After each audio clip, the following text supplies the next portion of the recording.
Hey, what's up, guys? Let's talk about dryer vents real quick. We had to replace the vent on this, and the best way to do this is when you get these vents, they actually come compressed, and they're only about 3 foot long, and then you can uncompress it before you put it on here.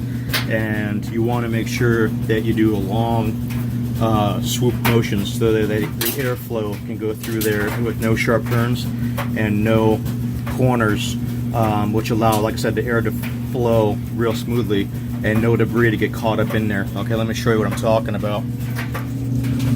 If you can see down here how it's sweeping turns. Alright,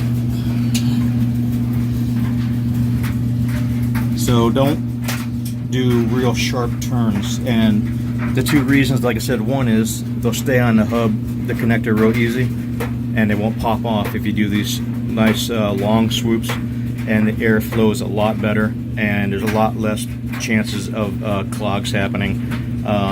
This is a customer, obviously, that we're doing this for, helping the lady out, but that's all that. Well, there's actually one more thing. Actually, these clamps that come with it are pretty much junk, and they don't really fit. Even when you expand them all the way out, they don't fit really over the hose.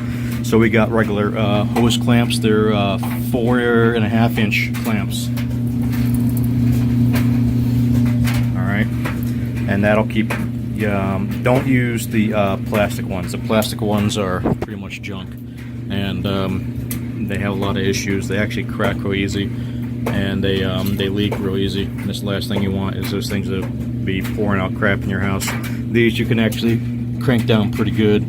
Don't over tighten them like crazy, just enough to grab onto the actual hub. Now this is actually getting pretty warm here, obviously, and that's the reason why I don't recommend plastic. A lot of plastic, they stopped selling the plastic ones altogether, but hope that helps you guys out. All right, have a good one.